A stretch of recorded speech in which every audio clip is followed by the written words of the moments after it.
I am Shahbaz and today we are discussing about our next topic which is energy. इससे पहले हम लोगों ने किसकी बात की थी? वर्क के बारे में बात की थी. टॉपिक का नाम है वर्क, एनर्जी, पावर. वर्क हम लोग पहले कर चुके हैं, अभी हम बात करने वाले हैं किसकी? एनर्जी की. ठीक है, तो वर्क और एनर्जी देखा जाए तो बिल्कुल सिमिलर है, इसकी यूनिट भी सिमिलर है, लेकिन डेफिनेटली थोड़ा बहुत डिफरेंस है. तो उसके बारे में बात करते हैं. यूनिट वगैरह सब कुछ सेम है इसके अंदर. ठीक है, तो बात करते हैं एनर्जी होता क्या है, व्हाट इज एनर्जी. तो इसका सबसे पहले जो इंपॉर्टेंट चीज़ होती है वो होती है एनर्जी का डेफिनेशन. ठीक है, तो डेफिनेशन एक बहुत ही इंपॉर्टेंट चीज़ होती है जो कि पूरे टॉपिक को क्या करती है, डिफाइन करती है. ठीक है, तो डेफिनेशन ऑफ एनर्जी के बारे में क्या बोलेंगे कि energy is the capacity of doing work by a man और by an agent is called energy of the man और एन एजेंट. क्या बोला मैंने? कैपेसिटी ऑफ डूइंग वर्क, किसी भी बंदे की काम करने की जो कैपेसिटी होती है, किसी काम करने की जो कैपेसिटी वो कहलाती है उसकी एनर्जी. जैसे कि मैं एग्जांपल ले लेता हूँ कि मैं 2 घंटे तक रेगुलर पढ़ा सकता हूँ. कोई और दूसरा पर्सन, दूसरा टीचर है, वो क्या बोलता है कि मैं 4 घंटे तक रेगुलर पढ़ा सकता हूँ. ठीक है, तो डिफरेंस क्या आया? वो उसकी एनर्जी को 4 घंटे तक पढ़ा सकता है, वो 4 घंटे तक रेगुलर बोल सकता है. मेरी कैपेसिटी की मैं 2 घंटे तक रेगुलर बोल सकता हूँ. तो हम दोनों की कैपेसिटी दोनों की अलग अलग है, तो मतलब हम दोनों की एनर्जी का लेवल भी क्या होगा? डिफरेंट होगा. समझ में आ रहा है? तो मैंने क्या बोला? Capacity of doing work by a man और by an agent is called energy of the man और एन एजेंट. करेक्ट? ठीक है, किसी भी बंदे की काम करने की जो कैपेसिटी होती है वो कहलाती है उसकी energy. Capacity of doing work by a man और by an agent is called energy of the man और एन एजेंट. ठीक है, तो ये कहलाता है आपका एनर्जी का डेफिनेशन. ये सबसे इंपॉर्टेंट चीज़ है, आपको पता होना चाहिए डेफिनेशन ऑफ एनर्जी. हो सकता है सब्जेक्ट एग्जाम में पूछ ले. तो बात करते हैं इसकी यूनिट की. तो मैंने थोड़ी देर पहले भी बोला कि अगर मैं यूनिट की बात करता हूँ तो जैसे वर्क का यूनिट होगा और एनर्जी का जो यूनिट होगा बिल्कुल सिमिलर होंगे. ठीक है, तो बात करते हैं इसकी यूनिट की. तो अगर मैं ऐसा यूनिट की बात करूँगा तो ऐसा यूनिट क्या बोलेंगे आप? जूल. अब बात करके आए थे हम लोग लास्ट वीडियो में, इसी के बारे में बात की थी. नेक्स्ट अगर बात करेंगे सीजीएस यूनिट की तो डेफिनेटली कितना होगा? अर्ग. अगर मैं रिलेशन की बात करूंगा तो 1 जूल इज इक्वल टू कितना होगा आपका? 10⁻7 अर्ग. ठीक है, तो हम लोग ये पहले से ही कर चुके हैं. ये चीज़ें बिल्कुल सिमिलर है, डिफरेंस नहीं है. ठीक है, तो ये आपका क्या हो गया? आपका यूनिट हो गया एनर्जी का. अब इसकी कुछ स्पेशल यूनिट के बारे में बात करते हैं. ठीक है, एक होती है यूनिट किलोवाट आवर. कौन सी यूनिट होती है? Kilowatt our. ये भी एनर्जी का यूनिट है. ठीक है, अब बोलोगे कि सर ये एनर्जी का यूनिट कैसे हुआ? ये जो एनर्जी का यूनिट है ये कॉमर्शियल यूनिट है, कॉमर्शियल यूनिट ऑफ एनर्जी. ठीक है, इसको बोलते हैं kilo watt. K for kilo, W for watt, H for hour. Kilo watt hour. और अगर मैं किलो वाट आर की बात करूं, निकालू इसका वैल्यू निकालू in the terms of joule, तो 1 kilo watt hour is equal to कितना होगा? 3.6 मल्टीप्लाई बाई 10⁻6 जूल. ये वैल्यू किसका है? किलोवाट आवर का in the terms of joule. मतलब मैंने इस टर्म को इससे रिलेट कर दिया, तो जी जूल आ रहा है, मतलब जूल क्या है? एनर्जी का यूनिट है. ठीक है, तो 1 kilowatt hour is equal to कितना हो गया? 3.6 मल्टीप्लाई बाई 10⁻6 जूल. मैंने कैसे निकाला इस वैल्यू को चेक करते हैं. 1 की जगह 1 रखे. ठीक है, कि 1 किलो है, किलो का वैल्यू कितना होगा? 1000. वॉट है, वॉट का वैल्यू कितना हो जाएगा? जूल पर सेकेंड. आप सोच रहे होंगे मैंने क्या कर दिया. एक्चुअल में जो वॉट है ये W है. W मतलब यहाँ पर क्या होता है? वॉट. ठीक है, और वॉट किसका यूनिट है? ऐसा यूनिट, ये पावर का ऐसा यूनिट है. किसका ऐसा यूनिट है? पावर का ऐसा यूनिट है. ठीक है, और जो पावर का फॉर्मूला होता है वो क्या होता है? हम आगे पढ़ने वाले हैं वैसे भी, वर्क डन अपॉन टाइम. ये पावर का फॉर्मूला होता है. ठीक है, तो अगर मैं इसके ऐसा यूनिट की बात करूंगा तो कितना हो जाएगा? वर्क डन का कितना? जूल, और टाइम का सेकेंड. मतलब जूल पर सेकंड मिलाकर क्या बनाएगा आपका? वॉट. समझ में आ रही बात? वही रिलेशन मैंने यहाँ पे निकाला हुआ है, जूल पर सेकंड. ठीक है, और मल्टीप्लाई बाय हो जाएगा किससे? आर है. आर का ऐसा यूनिट कितना हो जाएगा? आर है. फर्स्ट ऑफ ऑल 60 × 60 करो, मल्टीप्लाई बाय साथ में क्या कर दो? सेकंड कर दो. एक बार सेकंड से सेकंड को उड़ा दो, क्या वैल्यू बच रहा है मेरे पास? ये 3600 मल्टीप्लाई बाय 1000 जूल. तो ओवरऑल अगर मैं वैल्यू निकालता हूँ तो कितना आ जाएगा? 1 kilowatt hour is equal to 3.6 multiply by 10⁻6 joule के बराबर वैल्यू आएगा. ये जो यूनिट हुआ वो क्या है? Commercial unit of energy, 1 kilowatt hour. ठीक है, और आगे अगर नोटिस करेंगे तो 1 kilowatt hour is equal to 1 unit भी होता है। हमारे घरों में जो इलेक्ट्रिसिटी का बिल आता है वो इसी के बेस पर होता है, 1 kilowatt hour, KWH is equal to किसके बराबर होता है, 1 यूनिट। आप बोलते हैं ना कि मेरे घर में 250 यूनिट का इलेक्ट्रिसिटी का बिल आया, तो वो ये यूनिट यही है और किसके बराबर होती है, 1 किलोवाट आर। मतलब आप 1 यूनिट कंज्यूम करते हैं, इसका मतलब कितना जूल एनर्जी होगा, 3.6 मल्टीप्लाई बाय 10 की पावर 6 जूल के बराबर। ठीक है, तो एक तो वैल्यू ये हो गया आपका। एक और वैल्यू होता है इलेक्ट्रॉन वोल्ट। कौन सा वैल्यू होता है आपका, एक इलेक्ट्रॉन वोल्ट। क्या होता है आपका इलेक्ट्रॉन वोल्ट, इसको ईवी भी बोलते हैं, बहुत ही नॉर्मली आजकल तो बड़ा फेमस वर्ड हो रहा है इलेक्ट्रॉन वोल्ट, ईवी। ठीक है, ईवी होता क्या है कि एक इलेक्ट्रॉन एक पोटेंशियल डिफरेंस, मतलब जो पोटेंशियल डिफरेंस का वैल्यू अगर 1 हो, उससे अगर एक्सेलरेट करता है तो उसका वैल्यू कितना हो जाएगा, 1 इलेक्ट्रॉन वोल्ट। इसका वैल्यू कितना होता है, 1 EV इज इक्वल टू, दिखने में ऐसा लगता है कि इलेक्ट्रिसिटी वाला टर्म है, वोल्ट वोल्ट आ रहा है, ऐसा लगता है कि इलेक्ट्रिसिटी में कहाँ पहुंच गए हम लोग। तो उसका वैल्यू होता है 1.6 मल्टीप्लाई बाय 10 की पावर -19 जूल। ये वैल्यू होता है आपका 1 इलेक्ट्रॉन वोल्ट का। ठीक है, अब आप देखिए कि जूल में वैल्यू आ रहा है, मतलब कंफर्म हो गया कि एनर्जी का यूनिट ही है, हम उसी के बारे में बात कर रहे हैं। ठीक है, तो 1 electron volt is equal to कितना होगा, 1.6 मल्टीप्लाई बाय 10 की पावर -19 जूल। डायरेक्टली याद रखना है, ऑब्जेक्टिव क्वेश्चन बन सकता है, इसलिए हम लोग इसको याद रख लेते हैं। ठीक है, तो ये हो गया हमारे पास एनर्जी का कुछ पार्ट्स। अब बात करते हैं नेक्स्ट टॉपिक की। नेक्स्ट टॉपिक क्या होगा मेरे पास, डिफरेंट फॉर्म ऑफ एनर्जी। हम लोगों ने एनर्जी का डेफिनेशन देखा, इसके एसआई यूनिट देखी, सीजीएस यूनिट देखी, सब कुछ सेम है किसके जैसा, वर्क के जैसा। अब मैं बात करने वाला हूं different form of,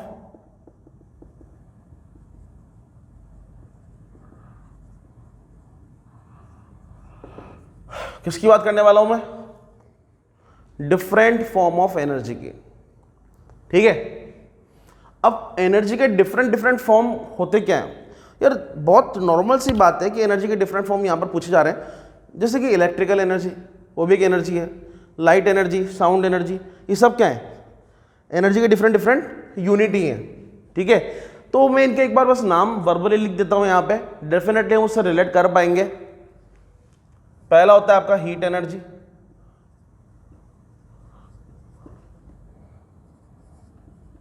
light energy,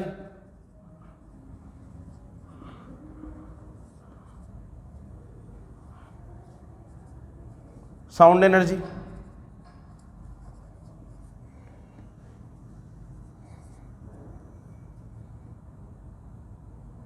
magnetic energy. कईयों को लग रहा होगा कि ये इससे भी एनर्जी होती है क्या, इलेक्ट्रिकल एनर्जी,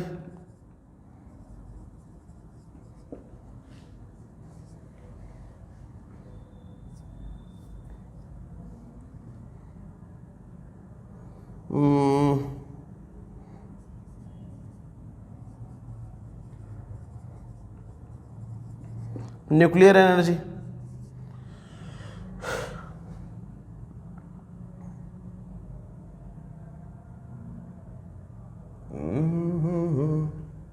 एक C for chemical energy,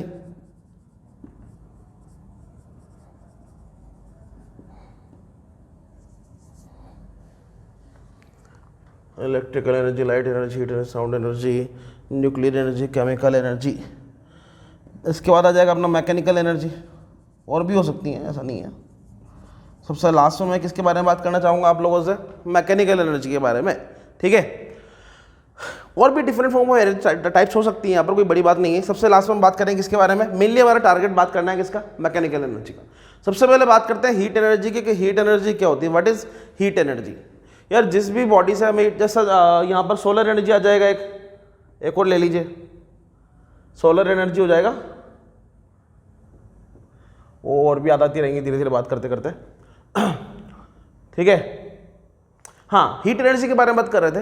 heat energy यार बहुत सारी चीज़ें हैं जिससे हमें हीट एनर्जी मिलती है, सन से हीट एनर्जी मिलती है। ठीक है, अब आप घर में बोलोगे कि सर घर में मैं हीटर चला रहा हूँ, उससे भी हीट एनर्जी मिल रही है। ठीक है, बाइक का साइलेंसर अगर पीछे से टच करोगे या नहीं करोगे, दूर से देखोगे तब भी क्या होगा, वो एनर्जी कौन सी एनर्जी है, हीट एनर्जी। ठीक है, इसके बारे में बात करते हैं, लाइट एनर्जी सन से मिलती है। ठीक है, लाइट मतलब ये जो लाइट है जली हुई है, इससे जो एनर्जी मिल रही है, देख जिसकी वजह से देख पा रहा हूँ। लाइट क्यों जाते हैं, हम लोग पढ़ चुके हैं पहले, इनविजिबल फॉर्म ऑफ एनर्जी, वो भी क्या एक तरह का एनर्जी का पार्ट है।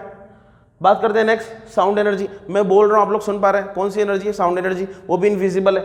ठीक है, और भी बहुत सारी चीज़ें होती है, जैसे कि मान लो पेन को इधर नॉब कर रहा हूँ कंटिन्यूसली, वो क्या है, साउंड क्रिएट हो रहा है। तो ये क्या है तो कौन सा, साउंड एनर्जी का पार्ट है। नेक्स्ट आपका मैग्नेटिक एनर्जी। मैग्नेट को अगर मैं मूवमेंट करूं, उसकी वजह से भी एनर्जी जनरेट होती है, वो कहलाती है अभी कौन सी, मैग्नेटिक एनर्जी।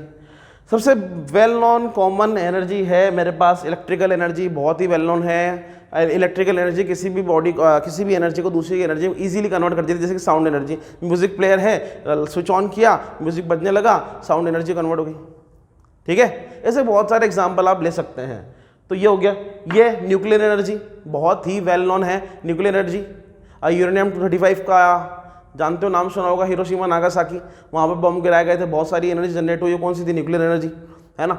हमारे इंडिया में न्यूक्लियर एनर्जी को यूज़ करके हम लोग इलेक्ट्रिकल एनर्जी में कन्वर्ट करते हैं। बहुत सारे पावर प्लांट, बहुत सारे नहीं है, इंडिया में 7 तरह के पावर प्लांट इस तरह के हैं जो कि इस बेस पे काम करते हैं। यहाँ पे हमारे राजस्थान में है वो रावत भट्टा एटॉमिक पावर प्लांट, RAPP जिसको बोलते हैं, रावत भट्टा एटॉमिक पावर प्लांट। कहाँ का है, राजस्थान का है।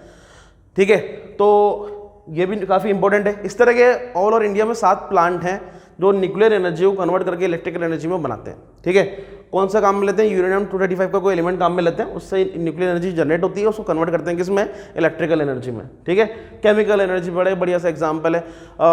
केमिकल को ले लीजिए आप, जैसे कि फ्यूल, पेट्रोल, ठीक है, कैरोसिन, किसके एग्जाम्पल हो गई है, केमिकल के एग्जाम्पल हो गए ना।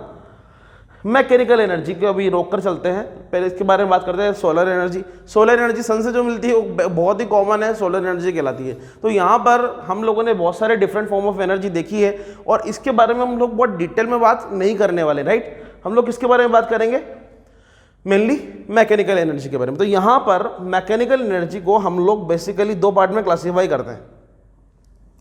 पहला होता है आपका काइनेटिक एनर्जी, ठीक है, और दूसरा होता है आपका पोटेंशियल एनर्जी। ठीक है, दूसरा कौन सा है आपका, पोटेंशियल एनर्जी।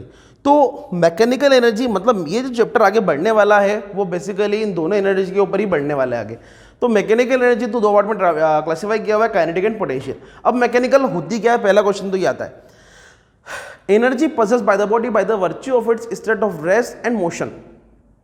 मतलब अगर कोई बॉडी रेस्ट में है और मोशन या फिर मोशन में, तो कौन सी एनर्जी में होगी, मैकेनिकल एनर्जी। या तो रेस्ट में या फिर मोशन में, तो कौन सी एनर्जी में होगी, मैकेनिकल एनर्जी में। ठीक है, अगर मैं इसकी बात करूं तो इसको क्या बोलूंगा मैं, energy possessed by the body by the virtue of its motion। अगर कोई बॉडी मोशन में तो कौन सी एनर्जी में होती है, काइनेटिक एनर्जी। अगर कोई बॉडी रेस्ट में है तो कौन सी एनर्जी में होती है, पोटेंशियल में। इसका डेफिनेशन अब हम और डिटेल में जब पढ़ेंगे पूरा टॉपिक, उसके बाद और डिटेल में इसको डिस्कस करेंगे। तो मैं तो बस छोटा सा आपको ब्रीफ इंट्रोडक्शन दे रहा हूँ इनका, कि मैकेनिकल एनर्जी क्या होती है, काइनेटिक क्या होती है, पोटेंशियल क्या होती है। ठीक है, तो मैकेनिकल एनर्जी के ही ये 2 पार्ट है, काइनेटिक एंड पोटेंशियल। इसमें किसी को कंफ्यूजन नहीं होना चाहिए, पूरा का पूरा पार्ट जो है वो पूरा का पूरा थ्योरेटिकल है। ठीक है, तो यहाँ पर हम लोग इसके बाद एक टॉपिक कवर करने वाले हैं, वो है transformation of energy.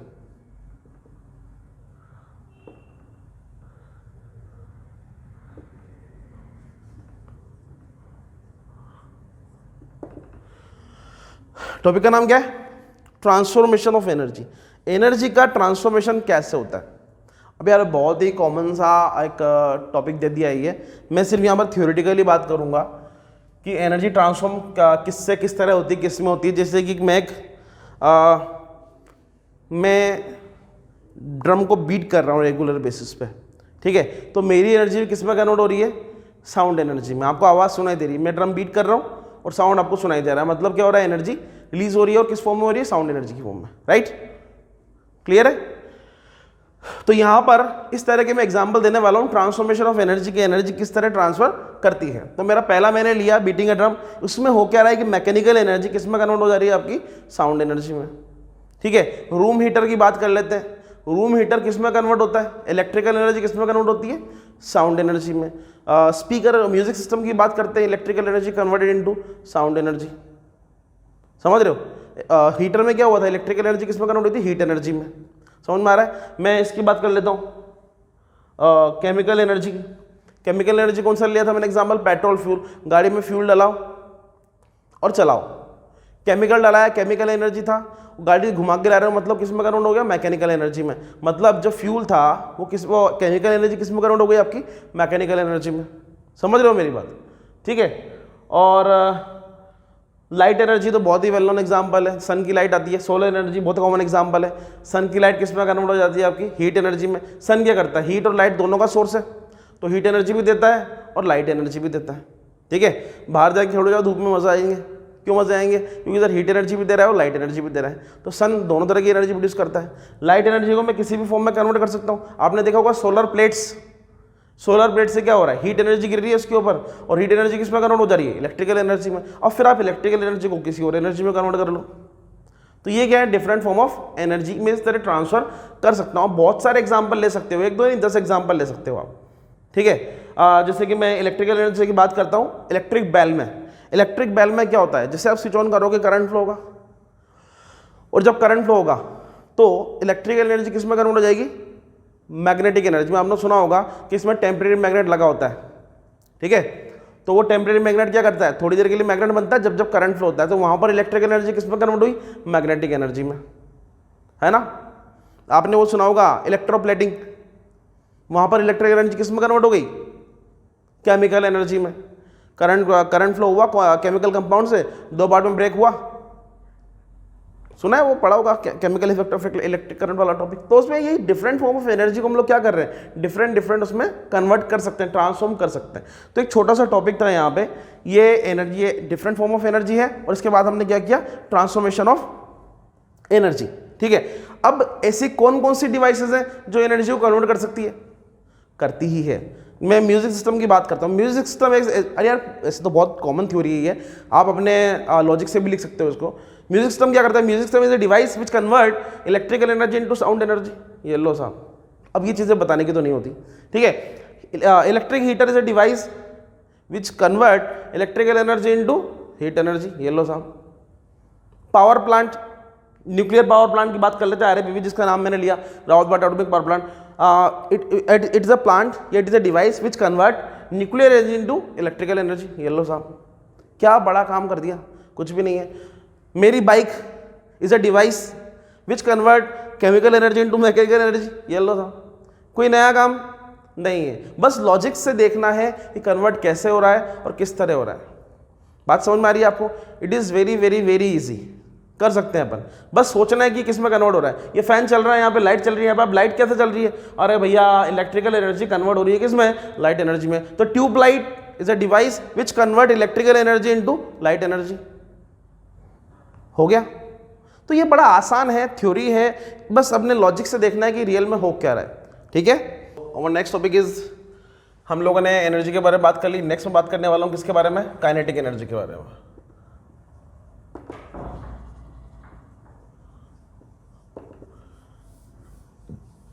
Kinetic energy के बारे में बात करने वाले हम लोग।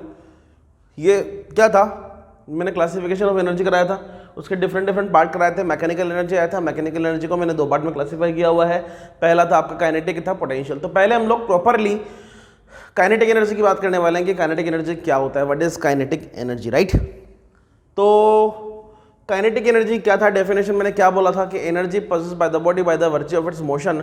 मतलब अगर कोई बॉडी मोशन में होती है तो कौन सी एनर्जी में होती है, काइनेटिक एनर्जी में होती है। जैसे कि मैं रनिंग कर रहा हूँ तो मैं मोशन में रहूँगा तो कौन सी एनर्जी में कंटेन करूँगा, काइनेटिक एनर्जी में, है ना। मूविंग एयर कौन सी एनर्जी है, काइनेटिक एनर्जी है। मूविंग बुलेट, एक मैंने गन फायर किया, बुलेट जा रहा है, कौन सी एनर्जी में, काइनेटिक एनर्जी में, ठीक है। मैंने बो एंड एरो का एग्जाम्पल ले लो, खींचा और छोड़ दिया, ठीक है। मैं इसको थोड़ा सा डिटेल में समझाता हूँ, बड़ा प्यारा एग्जाम्पल है। बो एंड एरो देखा है आपने, तीर बाण, तीर का मन, ठीक है। तो आपने इसको इस तरह लगाया और ये नॉर्मल कंडीशन में धीरे धीरे स्ट्रेच करना स्टार्ट किया। अब स्ट्रेच कर रहे हो तो होगा क्या कि धीरे धीरे जो पहले रुका हुआ है रेस्ट पे था, तो पोटेंशियल एनर्जी धीरे धीरे खींच रहा हूँ तो किस में कन्वर्ट हो गया, काइनेटिक एनर्जी में। और हाईएस्ट पॉइंट पे जाने के बाद रुक गया, मतलब फिर से काइनेटिक एनर्जी किस में कन्वर्ट हो गई आपकी, पोटेंशियल एनर्जी में। मैक्सिमम आपने स्ट्रेच करके रखा हुआ है इस तरह, अब ये रेस्ट पे है, ठीक है। तो पोटेंशियल एनर्जी स्टोर हो गई। अब जैसे रिलीज करोगे तो क्या होगा, एरो आपका स्पीड से निकलेगा। अब जो पोटेंशियल एनर्जी आपने स्टोर की हो किस में कन्वर्ट हो जाएगी, आपकी काइनेटिक एनर्जी में। समझ में आ रहा है? किस में कन्वर्ट हो जानी है वो, काइनेटिक एनर्जी में। मैं थोड़ा और डिटेल में कुछ समझाता हूँ आपको। एक्चुअल में क्या होता है कि मैकेनिकल एनर्जी जो होती है वो किसके बराबर होती है, सम ऑफ काइनेटिक प्लस पोटेंशियल के बराबर होती है। इस तरह समझिए इसको, ठीक है। अगर मान लेते हैं कि आप 100% मैकेनिकल एनर्जी की बात करते हो तो यहां पर 100% इन दोनों का सम मिलकर होगा। जैसा कि बोल देते हैं कि अगर ये 100% होता है तो डेफिनेटली यहां पर कितना होना चाहिए, 0। अगर मैं ये बोल दूं कि भैया ये अकेला 100% है तो ये कितना हो जाएगा आपका, 0। अगर ये 50 है तो ये कितना होगा आपका, 50%। तो दोनों का सम मिलकर ही किसके बराबर होगा, मैकेनिकल एनर्जी के बराबर। अब मैं आपको बोलता हूं कि मैंने इसको स्ट्रेच करके इस तरह रखा हुआ है तो सारी की सारी पोटेंशियल एनर्जी है। अब जब मैंने रखा हुआ है इस तरह तो पोटेंशियल एनर्जी का वैल्यू मैक्सिमम है, 100% है, तो काइनेटिक कितना होगा इस वैल्यू, 0। अब बॉडी मोशन में चली गई तो पोटेंशियल काइनेटिक मैक्सिमम होगा और पोटेंशियल आपका क्या होगा, 0। तो ये एक दूसरे का सम के बराबर होता है मैकेनिकल एनर्जी का वैल्यू, ठीक है। मैकेनिकल एनर्जी किसके बराबर होगा, सम ऑफ काइनेटिक एंड पोटेंशियल के। धीरे धीरे इसके बारे में डिटेल में बात करते रहेंगे हम लोग।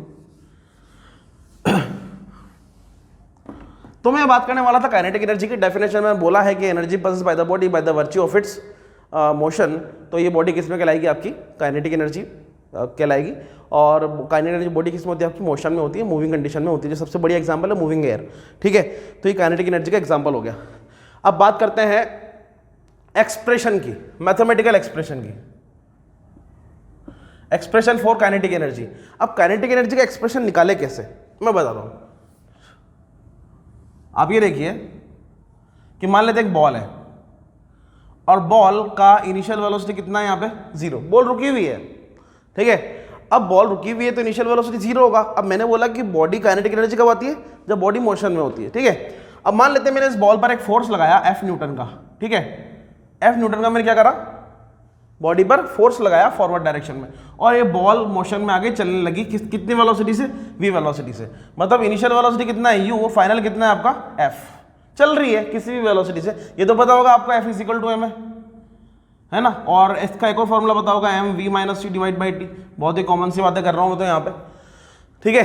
तो डेफिनेटली अगर बॉडी पर फोर्स लगाया जाएगा तो बॉडी क्या करेगी, आपकी ए एक्सेलरेशन से एक्सेलरेट करेगी और बॉडी का कुछ टाइम बाद आफ्टर सम टाइम्स का वेलोसिटी v हो जाना है, ठीक है। ये यहां पर मैंने बोला हुआ है, ठीक है। बहुत ही कॉमन सी बातें करूंगा यहां पर मैं।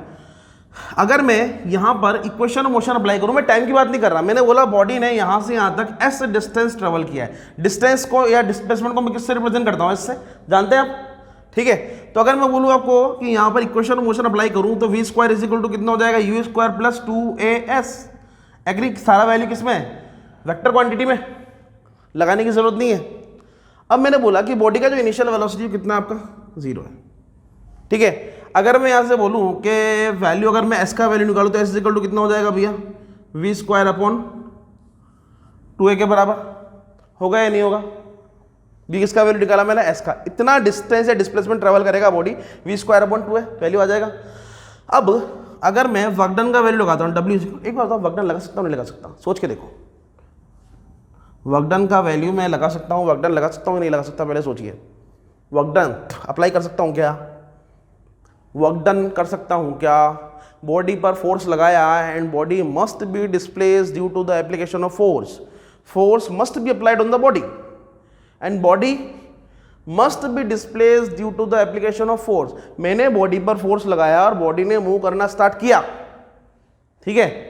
तो मैंने जब बॉडी पर फोर्स लगाया और बॉडी ने मूव किया तो वर्क डन हुआ या नहीं हुआ, ये देखिए। आप बोलोगे होगा, और वर्क डन होगा तो क्या मैं इसको, ये सोचिए, f को क्या लिख सकता हूँ, m/a/s लिख सकता हूँ क्या, गलत तो नहीं कर रहा। f = m है यहाँ पे, इससे कर सकते हैं ऐसा। तो w = वैल्यू कितना हो जाएगा, किसका वैल्यू पुट कर रहा हूँ मैं, s का वैल्यू पुट कर रहा हूँ। तो कितना हो जाएगा यहाँ पर s का value, m as it is होगा, a एज इट इज होगा, और वैल्यू कितना हो जाएगा s का वैल्यू, v² / 2a, और ये ब्रैकेट बंद, ठीक है। इससे a से f फिनिश। तो w = कितना हो गया आपका, mv² / 2। मतलब w = कितना हो गया आपका, ½ mv², which is equal to kinetic energy. तो काइनेटिक एनर्जी का जो वैल्यू निकला हो कितना होगा आपका, ½ mv²। ये v है, u नहीं है, ठीक है। ये काइनेटिक एनर्जी का वैल्यू हो गया। अगर आप इसका यूनिट कैलकुलेट करेंगे तो यूनिट फिर से क्या आना है आपका, जूल आना है। कंफ्यूज मत होना, करके दिखा देता हूँ। मास का कितना होगा, किलोग्राम, और वेलोसिटी का कितना होगा, मीटर पर सेकंड का होल स्क्वायर। स्क्वायर लगा हुआ है इसलिए स्क्वायर लगा दिया। कैलकुलेट करेंगे, याद करो मैंने ऐसे बताया था, kilogram into metre square upon second square. क्या बन गया फिर से, जूल बन रहा है। फोर्स मल्टीप्लाई बाय डिस्प्लेसमेंट, याद करो, ठीक है। तो फिर से वैल्यू किस में आ गया आपका, जूल में। मतलब वैल्यू तो आपका यूनिट जो होगा वो सब में सेम आना है, कंफ्यूज नहीं होना इसके लिए। तो ये काइनेटिक एनर्जी का फॉर्मूला निकला है मेरे पास, kinetic energy is equal to half m v square, ठीक है। ये हो गया यहाँ पे। आगे चलते हैं नेक्स्ट। ऐसे कौन कौन से फैक्टर हैं जो factor on which kinetic energy depends, ऐसे कौन कौन से फैक्टर हैं इनमें काइनेटिक डिपेंड करता है। बड़ा ही आसान सा काम है, सामने देख लीजिए, फॉर्मूला बता देगा कौन कौन से फैक्टर इनमें काइनेटिक एनर्जी डिपेंड कर रहा है। पहला बॉडी का मास एंड वेलोसिटी, नॉर्मल सी बात है यार, कुछ नया थोड़ी बताओ। मास बढ़ाओगे काइनेटिक एनर्जी का वैल्यू बढ़ जाएगा, वेलोसिटी बढ़ाओगे बढ़ जाएगा। मतलब ओवरऑल इन पे ऐसे फैक्टर है जिन पर क्या होगा, बॉडी का काइनेटिक एनर्जी डिपेंड कर रहा है। कोई नई बात है क्या इसके अंदर, kinetic energy is directly proportional to mass and velocity का square. Kinetic energy is directly proportional to mass of the body. अरे कर सकते हैं क्या भैया, kinetic energy is directly proportional to mass of the body and square of the velocity, कर सकते हैं क्या। कोई भी नया काम हो तो बता दो मेरे को, यहाँ पे सब कुछ सिंपल ही तो है, क्या बोलते हो। तो ये फैक्टर है जिन पर बॉडी का काइनेटिक एनर्जी क्या करता है, डिपेंड करता है, ठीक है। काफी आसान है। नेक्स्ट टॉपिक की बात कर रहे हैं हम लोग। काइनेटिक एनर्जी का फॉर्मूला काफी इंपॉर्टेंट है, कई सारे सवाल आ सकते हैं इसके बेसिस पे। नेक्स्ट बात कर रहे हैं रिलेशन बिटवीन, नेक्स्ट टॉपिक है मेरे पास, काफी इंपॉर्टेंट है ये, relation between momentum which is represented by P and kinetic energy. मैं क्या करने वाला हूं, मोमेंटम और काइनेटिक एनर्जी के बीच में क्या करने वाला हूं, मैं रिलेशन निकालने वाला हूं। बड़ा ही आसान है, काफी इंपॉर्टेंट भी है, सवाल भी बहुत सारे बनते हैं इससे। तो relation between momentum and kinetic energy की बात करने वाले हैं। आपको पता है काइनेटिक एनर्जी का फॉर्मूला कितना होता है आपका, हाफ एम वी स्क्वायर, ठीक है। एंड मोमेंटम का फॉर्मूला क्या होता है, P is equal to m v. जानते हो क्या मोमेंटम, वेक्टर क्वांटिटी भैया, quantity of motion present in the body is called momentum. NLM में पढ़ा होगा आप लोगों ने, एनएलएम, और एनएलएम में कहाँ पढ़ा होगा, न्यूटन सेकंड लॉ से थोड़ा पहले, ठीक है। P is equal to m v, quantity of motion present in the body is called momentum, ठीक है। अब आप ये देखिए कि मोमेंटम ये है, ये वेक्टर क्वांटिटी है। अगर मैं यहाँ पर इसका स्क्वायर करता हूँ तो क्या पूरे टर्म का स्क्वायर हो जाएगा, सोच के देखिए। अगर मैं ऐसा लिखूँ तो क्या ये ऐसा दिखेगा आपको, P square is equal to m v का होल स्क्वायर पॉसिबल है क्या, या आप इसको और सिंप्लीफाई करके लिख दीजिए, m square v square possible है क्या। गलत तो नहीं कर रहा भैया। अगर मैं स्क्वायर करूँगा LHS में तो RHS में भी स्क्वायर होना है या नहीं होना, LHS RHS बराबर होने चाहिए, तभी तो बराबर का साइन सर्वाइव करेगा, अदरवाइज नहीं करेगा, ठीक है। तो मैंने यहाँ पर क्या किया, इसको इक्वेशन नंबर 1 मान लेते हैं, इसको इक्वेशन नंबर 2 मान लेते हैं। और अगर मैं इक्वेशन नंबर 1 में divide and multiply by v करूं तो कैसा होगा, सॉरी v की जगह m करो, sorry divide and multiply by m करें तो क्या होगा। तो काइनेटिक एनर्जी का वैल्यू कितना होगा देखते हैं एक बार, half m v square multiply by m upon m। कर सकता हूं क्या, देखना एक बार। पर डिवाइड मल्टीप्लाई करने पे इक्वेशन बैलेंस ही रहेगी, वैसे भी चाहो तो आप कैंसल आउट कर दो, वैल्यू फिनिश। लेकिन अगर मैं इसका यूज़ करता हूं तो कैसा होगा, half as it is m, थोड़ा सा सिंप्लीफाई करके लिखते हैं इसको, m square v square upon 2m। क्या मैंने सही लिखा है, न्यूमरेटर में और डिनोमिनेटर में देखिए, डिनोमिनेटर में एक m आ गया, न्यूमरेटर का जो m था इससे मल्टीप्लाई हो गया, क्या कर रहा है, m square v square upon 2m। और ये किसके बराबर हो गया आपका, काइनेटिक एनर्जी के बराबर। हुआ या नहीं हुआ चेक कर लो एक बार, ठीक है। अब मैं यहाँ पर पी स्क्वायर का वैल्यू पुट आउट करता हूँ, ठीक है। किसका वैल्यू, इसका वैल्यू कितना होगा, एम स्क्वायर वी स्क्वायर के बराबर। तो काइनेटिक एनर्जी कितना हो गया, पी स्क्वायर अपॉन 2m। होगा या नहीं होगा, कर सकते हो वैल्यू पुट करने के बाद? मैं कर दूंगा भाई question number 1 and 2, value put कर दिया मैंने, आंसर आ गया मेरा kinetic energy is equal to p square upon 2m। ये तो वैल्यू आया काइनेटिक एनर्जी का in the terms of momentum. This is the value of kinetic energy in the terms of momentum, है ना। और अगर मैं मोमेंटम का वैल्यू निकालूं यहां से तो मैं बोलूंगा कि p स्क्वायर इधर रखो, ये 2m और ये हो जाएगा वैल्यू k। कर सकते हैं कैसा? क्रॉस मल्टीप्लाई करके देखना, कोई नया काम नहीं कर रहा हूं मैं यहाँ पे, ठीक है। काइनेटिक एनर्जी कितना हो जाएगा आपका p स्क्वायर अपॉन 2m। अगर मोमेंटम निकालोगे तो p square is equal to कितना हो जाएगा 2m k। स्क्वायर को उधर फेंक दीजिए तो p इज इक्वल टू कितना हो जाएगा रूट 2m k। यह वैल्यू हो जाएगा आपका, ठीक है। ये आपका वैल्यू जो निकला है, किसका वैल्यू निकला है? ये मोमेंटम का in the terms of kinetic energy. ये फॉर्मूला है काइनेटिक एनर्जी का in the terms of momentum, ये फॉर्मूला है मोमेंटम का in the terms of kinetic energy, ठीक है। कोई कंफ्यूजन इसमें आपको? इससे रिलेटेड अभी एक दो सवाल कर लेंगे हम लोग, ठीक है। इससे रिलेटेड सवाल कर लेंगे, टेंशन वाली बात नहीं है। इससे रिलेटेड अभी सवाल कर लेते हैं। इसमें फॉर्मूला में देखिए कि फॉर्मूला का डेरिवेशन भी कभी कभी सब्जेक्टिव उसमें आ सकता है, ठीक है। कोई कंफ्यूजन हो तो बताइए इसके अंदर। Kinetic energy is equal to p square upon 2m, ठीक है। और मोमेंटम इज इक्वल टू कितना हो जाएगा रूट 2m k। फॉर्मूला बहुत ज़्यादा इंपॉर्टेंट है, आपको ध्यान रखना है, ठीक है। इससे रिलेटेड भी सवाल कर लेते हैं इसके। तो मैंने बोला कि हम लोग अभी मोमेंटम और काइनेटिक एनर्जी का जो रिलेशन निकाला था उससे रिलेटेड कोई क्वेश्चन कर लेते हैं। तो हम लोग ये क्वेश्चन कर रहे हैं, रिलेशन आपको ध्यान रखना है, ठीक है। Two bodies of masses m and mb having equal kinetic energy. Kinetic energy equal है, लेकिन आपको क्या करना है, मास अलग अलग है। Find the ratio of momentum, momentum का रेशो निकालना है। मतलब आपको p is equal to root 2m ke वाला फॉर्मूला लगाना है। आई थिंक आप समझ गए होंगे मैं क्या कर रहा हूं, ठीक है। तो a अगर बॉडी है तो p a, इसके मास की बात करें तो ये मास कितना हो जाएगा आपका m a, और काइनेटिक एनर्जी दोनों का क्या है सेम, ठीक है। उनका रेशो निकालना है। तो काफी आसान सा सवाल है, बहुत आसान है ये। p b, ठीक, मोमेंटम ऑफ बी बॉडी, और ये हो जाएगा आपका 2m b ke। आपको पता होना चाहिए कि a और b, kinetic energy of body a is equal to kinetic energy of body b बराबर है। तो जो जो कट सकता है उसको उड़ा दें। p a momentum of body a and momentum of body b जो आएगा वो m a upon m b आएगा।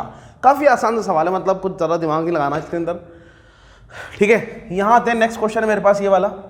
If kinetic energy of body is increase by 100%। अरे बॉडी का काइनेटिक एनर्जी कितना करना है? 100% बढ़ा देना है। थोड़ा सा सोचना पड़ेगा कि 100% बढ़ा रहा है।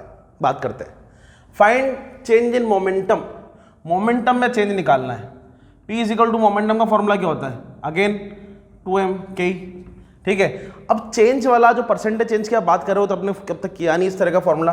तो परसेंटेज चेंज का जो फॉर्मूला होता है वो होता है final minus initial upon initial multiply by 100।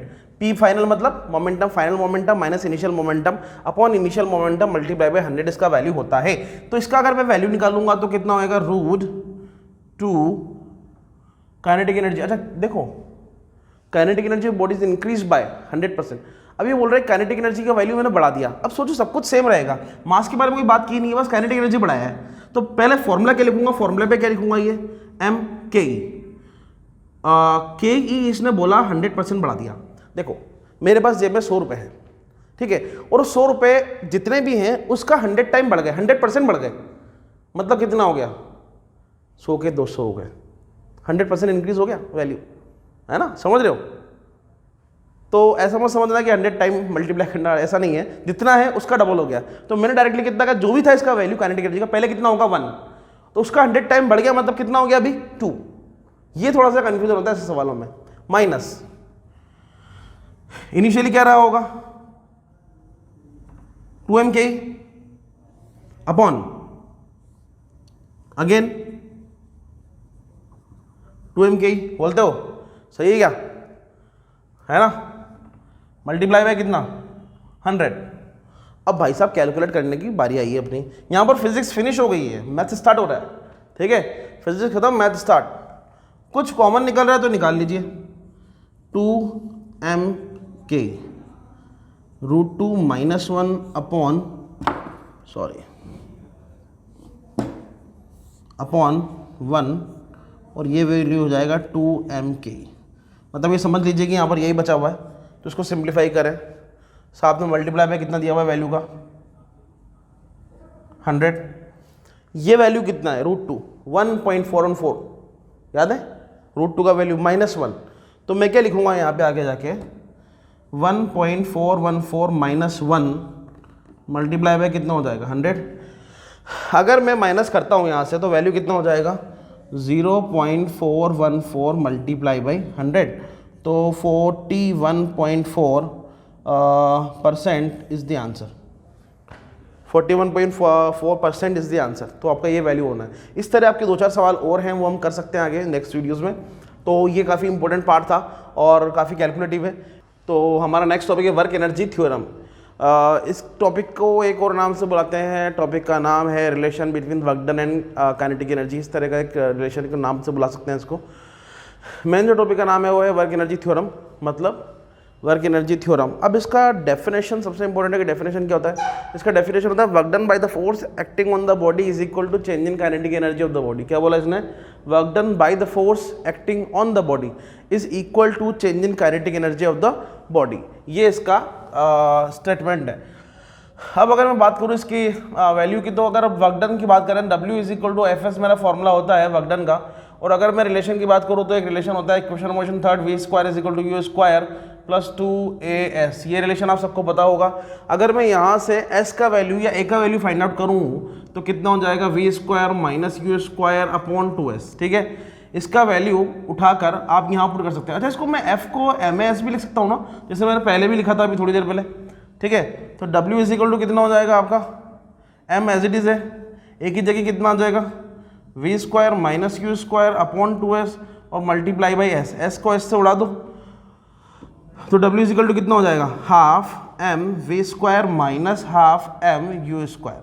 तो ये W का जो वैल्यू निकला वो कितना निकला, ये काइनेटिक एनर्जी है, ये भी काइनेटिक एनर्जी है, लेकिन इसमें वेलोसिटी फाइनल है, इसका वेलोसिटी इनिशियल है। तो वैल्यू कितना हो जाएगा यहाँ पर kinetic energy final minus kinetic energy initial. आप इस टर्म को क्या बोलते हैं, फाइनल और इनिशियल को आप क्या बोलते हैं, W is equal to del K E. ये रिलेशन बोल सकता हूं क्या, डेल के ई मतलब क्या होगा आपका चेंज इन काइनेटिक एनर्जी। तो W इज इक्वल टू कितना हो जाएगा आपका डेल के ई। ठीक है, तो ओवरऑल डेल के ई की अगर बात करूं, डेल के ई क्या है, कि चेंज इन काइनेटिक एनर्जी, और इसका वैल्यू कितना होगा kinetic energy final minus kinetic energy initial. ये वैल्यू आ गया इसका।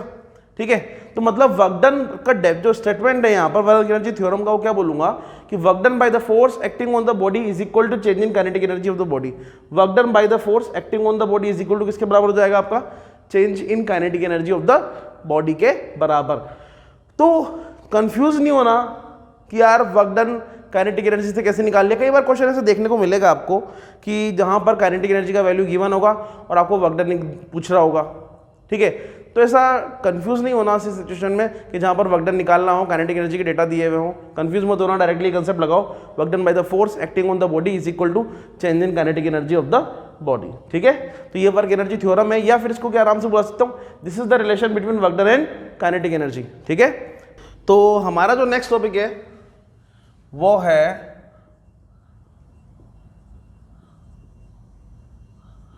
Potential energy. ठीक है, हम लोग इसको किससे रिप्रेजेंट करते हैं शॉर्ट फॉर्म में, P से रिप्रेजेंट करते हैं पोटेंशियल एनर्जी। ठीक है, अब इससे पहले हम लोगों ने क्या किया था, काइनेटिक एनर्जी कवर अप किया है, उसके बाद हम लोग क्या कर रहे हैं पोटेंशियल एनर्जी कवर अप कर रहे हैं। तो पोटेंशियल एनर्जी होता क्या है, सबसे पहले इसकी डेफिनेशन की बात करते हैं। तो डेफिनेशन ऑफ पोटेंशियल एनर्जी क्या होगा कि energy possessed by the body by the virtue of its position। ठीक है, इसका बहुत ही कॉमन सा स्टेटमेंट था जो हमने डिस्कस किया था इससे प्रीवियस वाले लेक्चर में। ठीक है, तो यहाँ पर ये पोटेंशियल एनर्जी का डेफिनेशन हो गया, ड्यू टू इट्स पोजीशन, या जब बॉडी रेस्ट में होगी तो कौन सी एनर्जी में होगी, पोटेंशियल एनर्जी में होगी। ये हम लोगों ने लास्ट टाइम डिस्कस किया था। ठीक है, अब बात करते हैं इसके कुछ एग्जाम्पल की। ठीक है, एग्जाम्पल क्या होंगे पोटेंशियल एनर्जी के, जैसे कि मैंने बोला है कि डैम है, डैम उसके अंदर पानी भरा हुआ है। अब डैम का आपने देखा होगा कभी भी बैराज वगैरह, डैम वगैरह, जहाँ पे इस तरह का एक सरफेस बना होता है। ठीक है, और पीछे की तरफ क्या होता है आपका वाटर स्टोर्ड होता है। ठीक है, यहाँ पे कुछ गेट वगैरह लगे होते हैं पानी निकलने के लिए, और जैसे गेट खुलते हैं तो क्या होगा, पानी बहुत सारा रिलीज होता है। तो जो स्टोर्ड वाटर है कौन सी एनर्जी कंटेन करके रखता है आपका, पोटेंशियल एनर्जी। मैंने एग्जांपल लिया था वो बोइंडेरो वाला, मैं धीरे धीरे ला रहा हूँ, तो काइनेटिक एनर्जी किस में कन्वर्ट हो जा रही है इस केस में, पोटेंशियल एनर्जी में, राइट। और यहाँ पर लाकर जब रखा हुआ है तो मेरे जो काइनेटिक एनर्जी है सारी की सारी किस में कन्वर्ट हो चुकी है, मैक्सिमम कंडीशन में पोटेंशियल में, और जैसे मैं रिलीज करूंगा तो पोटेंशियल किस में कन्वर्ट हो जाएगी, अगेन काइनेटिक में, ठीक है। तो स्टोर्ड एनर्जी जो बात करी जा रही है कि कौन सी है आपकी, पोटेंशियल एनर्जी, ठीक है। और इसको मैं एक और स्टेटमेंट बोल सकता हूं, due to the height above the earth surface, और भी बोल सकता हूं मैं, इसको आगे हम लोग डिस्कस करेंगे। पोटेंशियल एनर्जी का बेसिक डेफिनेशन क्या है, energy possessed by the body by the virtue of its state of rest, या फिर कह दो कि ड्यू टू द शेप और साइज और सिचुएशन ऑफ द बॉडी, ठीक है। शेप कैसी है, साइज कैसी, सिचुएशन कैसी, उस पर भी ये डिपेंड करता है, ठीक है। तो यहाँ पर इसके कुछ एग्जाम्पल हम लोगों ने देखे। अब इसकी क्लासिफिकेशन की बात करते हैं।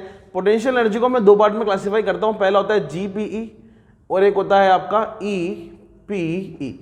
जीपीई मतलब क्या होगा, ग्रेविटेशन पोटेंशियल एनर्जी, और ईपी क्या होगा आपका, elastic potential energy, gravitational potential energy. तो अभी हम पहला जो टॉपिक लेने वाले हैं इसके बाद वो कौन सा होगा आपका, ग्रेविटेशनल पोटेंशियल एनर्जी, ये मेरा टॉपिक है। अब ग्रेविटेशनल पोटेंशियल एनर्जी क्या होता है, इससे पहले जो पोटेंशियल एनर्जी था उसमें क्या बोला मैंने, ड्यू टू इट्स पोजीशन और size situation of the body, ठीक है। अभी मैं क्या बोल रहा हूँ उसका डेफिनेशन, ग्रेविटेशन पोटेंशियल एनर्जी का, due to its position of the object, due to the position of the object, energy possessed by the body due to the position of the object, ठीक है। अगर आप चाहो तो उसको ऐसा बोल सकते हो कि हाइट अबोव द सरफेस, कि अर्थ के सरफेस से बॉडी का हाइट कितना है, बॉडी कहां पर है एज कंपेयर टू अर्थ, ठीक है। तो ग्रेविटेशन पोटेंशियल एनर्जी का डेफिनेशन ये हो गया है। स्टेटमेंट बहुत ज़्यादा यूटिलाइज नहीं होगा, लेकिन हाँ इसका जो एक्सप्रेशन निकल कर आएगा वो डेफिनेटली बहुत ज़्यादा इंपॉर्टेंट होने वाला है। मैं एक एग्जांपल लेकर आपको समझाता हूँ। ये इसका एक्सप्रेशन ले लेते हैं। ये मान लीजिए आपका सरफेस है, एक m मास का ब्लॉक सरफेस में पड़ा हुआ है, ठीक है। अब मैं क्या कर रहा हूँ, इस ब्लॉक को उठाकर यहाँ से h हाइट पर ले जा रहा हूँ। कितनी हाइट पर ले गया मैं, h हाइट पर, ठीक है। अब मुझे ऐसा बोला जा रहा है कि आप ग्रेविटेशनल पोटेंशियल एनर्जी निकालिए, तो पोटेंशियल एनर्जी का फॉर्मूला जो आएगा वो आएगा mgh, ठीक है। और वो कैसे आया ये सोचते हैं। आपका वर्क डन का फॉर्मूला क्या होता है, W = Fs, यही होता है। यहाँ पर F जो लग रहा है वो क्या लग रहा है कि मैं ब्लॉक को उठा रहा हूँ और ले जा रहा हूँ कहाँ, अपवर्ड डायरेक्शन में। तो अपवर्ड डायरेक्शन में मैं फोर्स क्या कर रहा हूँ, एक फोर्स अप्लाई कर रहा हूँ, और ये फोर्स जो होगा मैं कह सकता हूँ कि जो फोर्स होगा वो किसके बराबर होगा, mg के बराबर, क्योंकि डाउनवर्ड डायरेक्शन में क्या लग रहा होगा, mg, acceleration due to gravity small g और मास ऑफ द बॉडी, ठीक है। यहाँ पर जितनी हाइट पर मैं लेके जा रहा हूँ उसको मैंने क्या नाम दिया है यहाँ पर, h, तो ये s की जगह क्या आ जाएगा, h।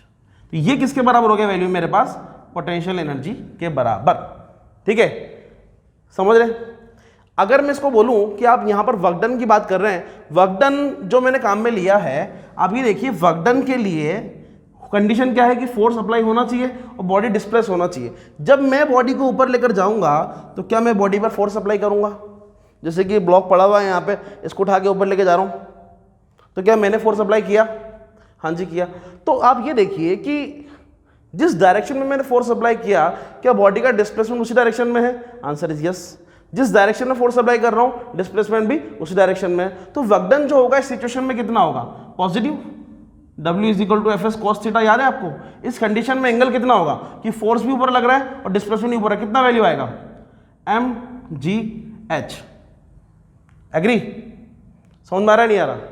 जिस डायरेक्शन में फोर्स लगा रहा हूं, work done by the force, मेरा टारगेट क्या है, work done by the force निकालना, ठीक है। बॉडी भी ऊपर जा रही है, फोर्स भी ऊपर लग रहा है, मतलब work done by the force कितना हो गया आपका, वैल्यू जो आएगा वो कैसा आएगा, पॉजिटिव। दूसरा होगा वर्क डन बाय ग्रेविटी, इसका वैल्यू कितना आएगा, सोचो सोचो सोचो, बॉडी ऊपर जा रही है और work done by gravity, gravitation force का लग रहा है डाउनवर्ड डायरेक्शन में, दोनों एक दूसरे के अपोजिट होंगे या नहीं होंगे, Fs cos 180 डिग्री, कितना वैल्यू आया यहाँ पर, -mgh। समझ रहे हो, फोर्स अगर लग रहा है उस डायरेक्शन में, बॉडी उधर ही जा रही है, तो वर्क डन क्या हो गया आपका, पॉजिटिव। फोर्स लग रहा है नीचे और बॉडी जा रही है ऊपर, तो वैल्यू कितना हो गया, -mgh। तो पोटेंशियल एनर्जी का जो ओवरऑल फॉर्मूला रहेगा अपने पास इस केस में वो रहेगा mgh, और यहाँ पर h क्या है, m क्या है बॉडी का मास, g क्या है आपका एक्सेलरेशन ड्यू टू ग्रेविटी, और h क्या है आपका यहाँ पर height above the earth surface, कि अर्थ की सरफेस से बॉडी कितने हाइट पर जा रही है, वो कहलाएगा आपका h, height above the earth surface. और जो पोटेंशियल एनर्जी है वो इसी से कंसीडर होती है। Is it clear? Height above the earth surface, potential energy is equal to किसके बराबर हो जाएगा आपका mgh के बराबर। ठीक है, काफी आसान है ये पार्ट। नेक्स्ट बात करते हैं कुछ बेसिक इंफॉर्मेशन की जो कि इसी से रिलेटेड है, जो मैं बता रहा हूं आपको कि इंफॉर्मेशन क्या होगी। पहला, m क्या है, मास ऑफ द बॉडी। अगर बॉडी का मास 0 हो जाएगा तो पोटेंशियल एनर्जी किसी काम की है नहीं। Acceleration due to gravity, h क्या है, height above the earth surface. अगर बॉडी आप ऊपर की तरफ जाती है, जैसे कि मान लीजिए मैं सिचुएशन बना देता हूं, एक ये सिचुएशन है और एक ये सिचुएशन है। ठीक है, ये जो बॉडी है पहले गई h हाइट पर और एक बार बॉडी चली गई उसके कंपेयर में 2h हाइट पर। बोलिए किसका पोटेंशियल एनर्जी ज्यादा होगा? अब बोलेंगे इसका तो कम होगा, इस सिचुएशन में ज्यादा होगा। क्यों? दोनों कंडीशन में बॉडी का मास क्या है, m m m सेम है, मास में चेंज नहीं आया। किस में चेंज आया? h में, हाइट अबोव द सरफेस। तो क्या पोटेंशियल एनर्जी में चेंजेस आएगा? मैं कहा यस, पोटेंशियल एनर्जी में चेंजेस आएगा।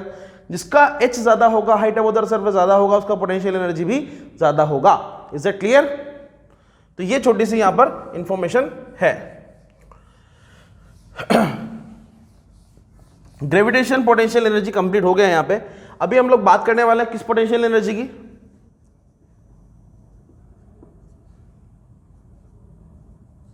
हमने इससे पहले क्या पढ़ा? Gravitation potential energy. अभी हम क्या पढ़ने वाले हैं? Elastic potential energy. Elastic potential energy क्या होगा? Energy possessed by the body due to its deformed shape. क्या बोलेंगे? Due to its deform shape, मतलब डिफॉर्म शेप, शेप के चेंज होने की वजह से जो एनर्जी कंटेन होती है, जो एनर्जी पसेस होती है, वो कौन सी एनर्जी कहलाती है आपकी? Potential energy, right. अगर मैं चाहूं तो पोटेंशियल एनर्जी जो ये बेसिक है उसका भी इंफॉर्मेशन, उसका डेफिनेशन भी इस तरह दे सकता हूं। क्या? दोनों का मिला के। कैसे? उसका मैंने क्या बोला था ग्रेविटेशन पोटेंशियल एनर्जी में? Energy possessed by the body due to its position. इसमें क्या बोला? Due to its deform shape. तो इसका कॉमन डेफिनेशन क्या बोल सकता हूं कि energy possessed by the body due to its position and deform shape of the object.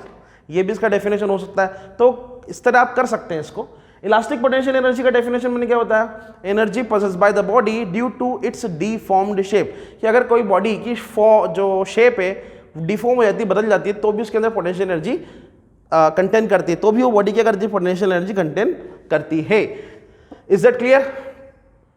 ये इसका बेसिक सा स्टेटमेंट है। अगर मैं बात करूं तो इसका एक और इसका एग्जांपल ले सकता हूं। एग्जांपल क्या लूंगा मैं? Elastic potential energy on spring. Spring में इलास्टिक पोटेंशियल एनर्जी की बात कर रहा हूं मैं, बहुत ध्यान से देखना, बड़ा एक प्यारा एग्जांपल है ये। एक स्प्रिंग मैंने ली और उसको मैंने एक ब्लॉक से कनेक्ट किया। ठीक है, ये सिचुएशन नंबर 1 है। एक सिचुएशन ये हो सकती है कि मैं इसको लेकर इस तरह पे क्या करा, मैंने इसको स्ट्रेच किया। ठीक है, मैंने इसको यहां पर क्या किया? स्ट्रेच किया। ठीक, और स्ट्रेच करके मैं यहां तक ले जा रहा हूं उसको। एक सिचुएशन ये है मेरे पास,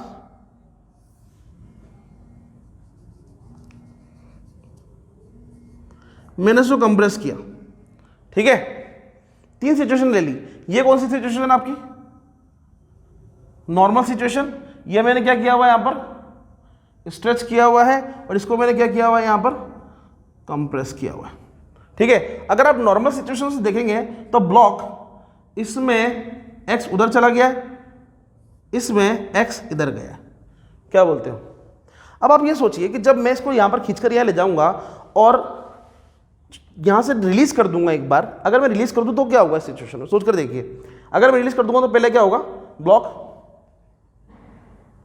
होगा या नहीं होगा? नॉर्मल सिचुएशन थी, खींचकर लाया इधर और रिलीज कर दिया तो क्या होगा? इस तरह होगा, एक बार स्ट्रेच एक बार कंप्रेस, एक बार स्ट्रेच एक बार कंप्रेस। होगा या नहीं होगा?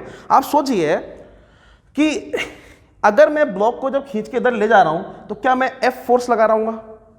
सोच कर देखिए, जब मैं ब्लॉक को खींच के इधर ले जा रहा हूँ तो क्या मैं इस पर एफ फोर्स लगा रहा हूँ, और स्प्रिंग की टेंडेंसी क्या होगी इस सिचुएशन में, स्प्रिंग चाहती है कि मैं उसको खींचकर अंदर ले जाऊँ।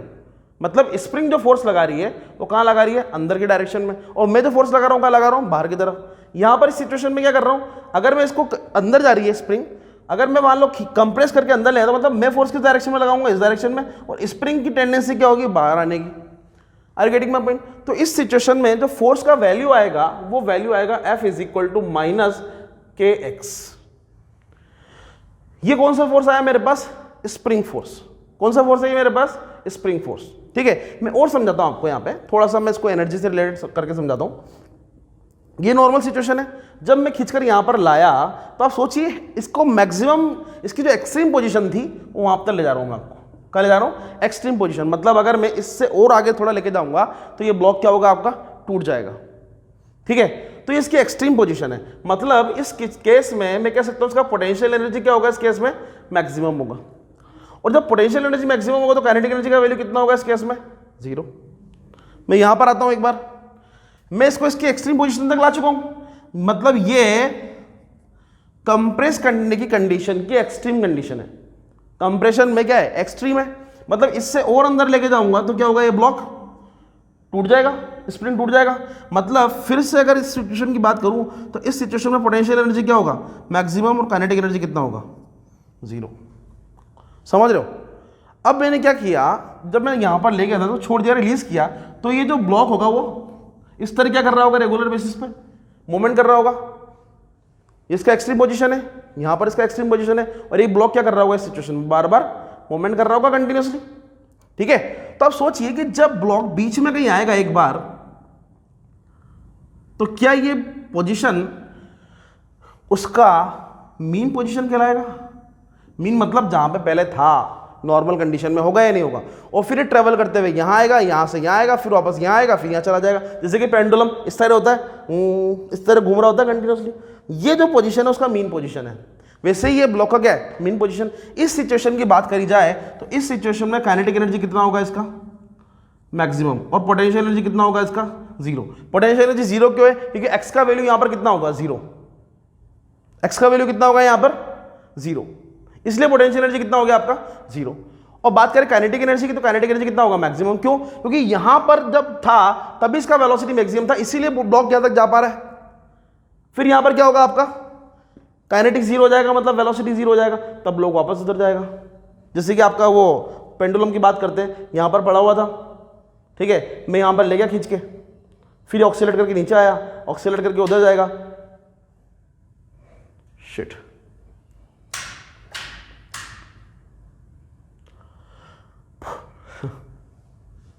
ठीक है, तो ऑक्सीलेट करके उधर गया,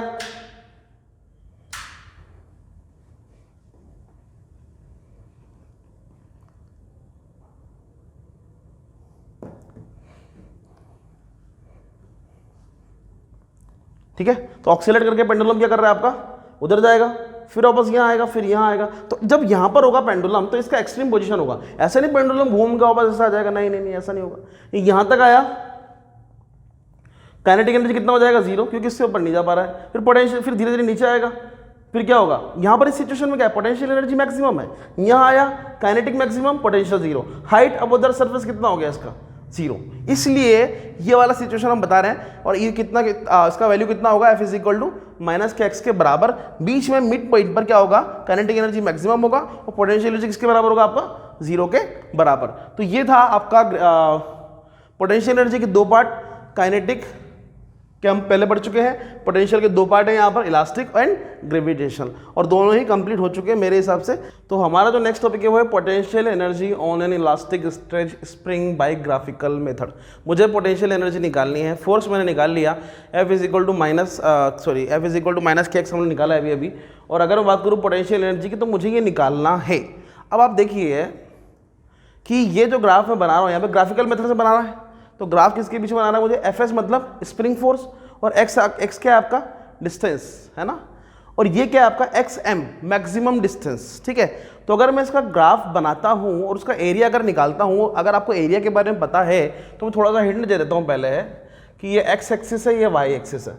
अगर मुझे एक्स और वाई एक्सिस का बोला जाए कि आप इसका एरिया फाइंड आउट करें, तो आप क्या करेंगे कि इसके बीच का जो एरिया है, जैसे कि मान लीजिए ये है और ये स्लोप मैंने लिया, अब इसका एरिया कैसे निकलेगा?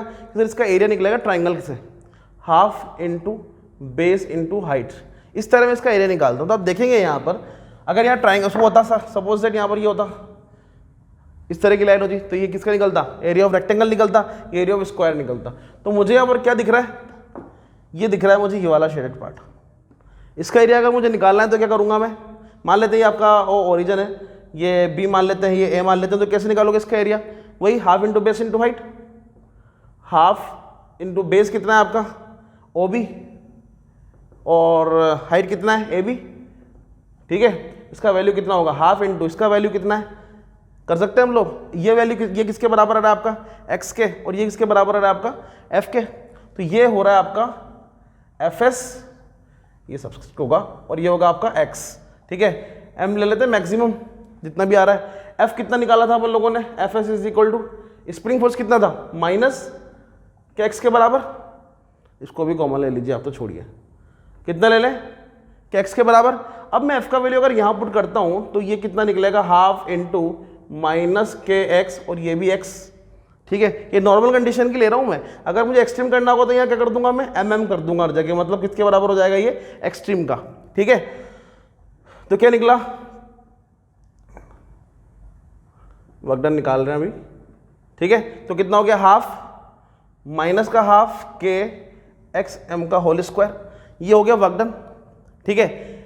अगर मैं बोलूं कि work done by the spring force and work done by the external force की अगर बात की जाए, आप सोचिए, मैंने थोड़ी देर पहले स्प्रिंग की बात की थी, ये स्प्रिंग था, स्प्रिंग वाला सिचुएशन था, ठीक है। मैं फोर्स इधर लगा रहा था और इधर भी एक फोर्स लग रहा था, स्प्रिंग फोर्स। अगर मैं स्ट्रेच करता हूं तो एक्सटर्नल फोर्स तो मैंने लगाया, ये क्या है? ई है, ई मतलब एक्सटर्नल फोर्स। जब मैं एक्सटर्नल फोर्स लगाऊंगा तो स्प्रिंग क्या होगा आपका? इधर की तरफ फोर्स लगाएगा, वो होगा एफ एस। तो क्या ये दोनों एक दूसरे के रेस्पेक्ट में क्या है? इक्वल, अपोजिट है कि नहीं है? ये इधर लग रहा है, इधर लग रहा है, मतलब इसमें मैग्नीट्यूड का क्या होगा? सेम होगा, लेकिन जो डायरेक्शन होगा अपोजिट होगा। तो इस सिचुएशन में work done by the external force अगर मैं निकालूं तो वो कितना हो जाएगा? इसके बराबर। अगर मैं work done by the external force निकालूं तो, ठीक है, एक्सटर्नल फोर्स का वर्क डन क्या होगा? अलग होगा as compare to spring force. ये क्या है? स्प्रिंग फोर्स का है, ठीक है। तो वैल्यू कितना हो जाएगा? W is equal to minus of minus, मतलब दो माइनस हो गए तो वैल्यू कितना हो जाएगा finally? Plus half k x m का होल स्क्वायर। समझ में आ रहा है नहीं आ रहा है ये वाला पार्ट? तो ये आपका निकला, ये क्या है? पोटेंशियल एनर्जी ऑफ स्प्रिंग, ये वाला पार्ट है क्या? Potential energy on the elastic stretch string, कितना वैल्यू हुआ? हाफ के एक्स एम का होल स्क्वायर। ये वैल्यू निकाल लिया मैंने किससे? With the help of graphical method, ठीक है। आगे करते हैं नेक्स्ट टॉपिक, कंटिन्यू। तो हमारा नेक्स्ट टॉपिक दिया हुआ है यहाँ पे, conservation of energy in an elastic spring. मुझे एनर्जी कंजर्वेशन की बात करनी है इलास्टिक स्प्रिंग की। हम लोगों ने थोड़ी ही देर पहले इसके बारे में डिस्कस किया था,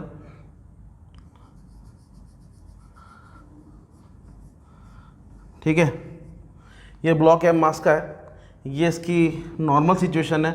जब मैं इसको स्ट्रेच करके यहाँ ले जाऊँगा तो ये इसकी एक्सट्रीम पोजीशन हो जाएगी।